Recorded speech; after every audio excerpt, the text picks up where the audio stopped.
पावसाळा सुरू होऊन 1.5 महिन्याचा कालावधी लोटलेला असला तरी काही समाधानकारक पाऊस झाला नसल्याने व उन्हाळ्यापेक्षाही उन्हाची तीव्रता अधिक असल्याने सोयाबीन व कापूस या कोळ्या पिकांनी माना टाकल्याने शेतकरी वर्गामध्ये घबराट निर्माण झालेली आहे आणि पीक विमा उतरविणे हेच एकमेव आशेचे किरण दिसत असल्याने तसेच अंतिम तारीख जवळ येत असल्याने तालुक्यातील शेतकऱ्यांचे लोंढेच्या लोंढे हा 7/12 काढण्यासाठी तलाठी कार्यालयाच्या समोर व विम्याचे फॉर्म भरण्यासाठी ग्राहक सुविधा केंद्रासमोर रांगा लावून उन्हात उभे आहेत। शेतकऱ्यांकडून 7/12 व होल्डिंग काढण्यासाठी प्रत्येकी 50 रुपये उकळला जात असल्याचे वास्तव जाणून घेण्यासाठी पत्रकारांनी तलाठी कार्यालय गाठून तलाठी धोबे यांना विचारणा केल्यानंतर पत्रकारांनी आपला मोर्चा संपूर्ण तालुक्यासाठी एकमेव असलेले मंडलाधिकारी येरावार यांचे कार्यालयाकडे वळविला असता त्यांनी घाईगडबडीत सुरू असलेला पंखा बंद न करताच तशीच धूम ठोकल्याची बाब शेकडो शेतकऱ्यांच्या उपस्थितीमध्ये उघड झालेली आहे। सातत्याने पडणाऱ्या दुष्काळाने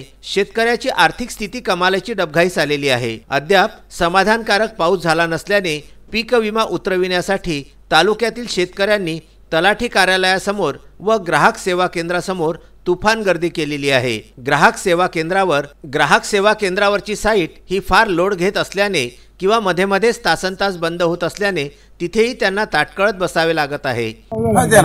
लाईनचा प्रॉब्लेम आहे, लाईन राहिली मध्ये मला दुपारी लाईन इतकं सतावलं, इतकी गर्दी होऊन गेली का 500ची लिस्ट आणि ते लवकर निघाला नाही।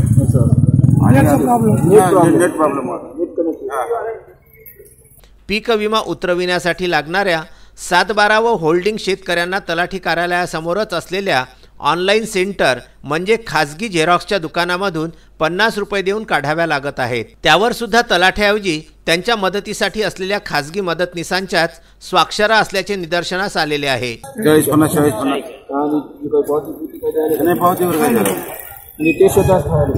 ते काय माहित नाही, पण सगळे द्यायला राहिले 50 घ्यायला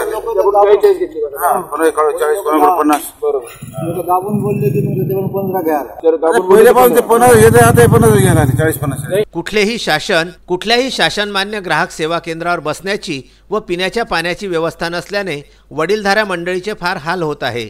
सदरची बाब तहसीलदारांच्या निदर्शनास आणून देण्यासाठी आमच्या VCN न्यूजच्या प्रतिनिधीने तहसील कार्यालय गाठले असता तहसीलदार सिद्धेश्वर वरणगावकर हे दौऱ्यावर असल्याने व त्यांचा भ्रमणध्वनी सुद्धा रेंजमध्ये नसल्याने त्यांच्याशी संपर्क होऊ शकला नाही।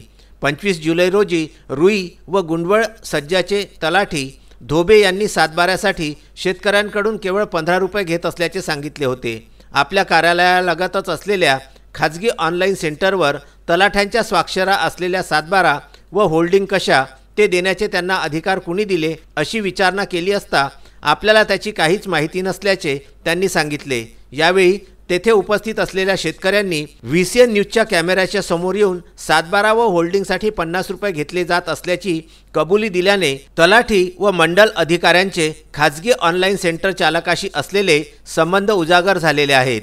खाजगी झेरॉक्स सेंटरसोबत असलेले मंडळ अधिकारी व तलाठी यांचे संबंध उजागर झाल्यानंतर तहसीलदार सिद्धेश्वर वरणगावकर हे काय कार्यवाही करतात याकडे सर्वसामान्य जनतेचे, शेतकऱ्यांचे व गोरगरिबांचे लक्ष लागलेले आहे। माहूर येथून राजू दराडे व संजय घोगरे यांचा हा वृत्तांत।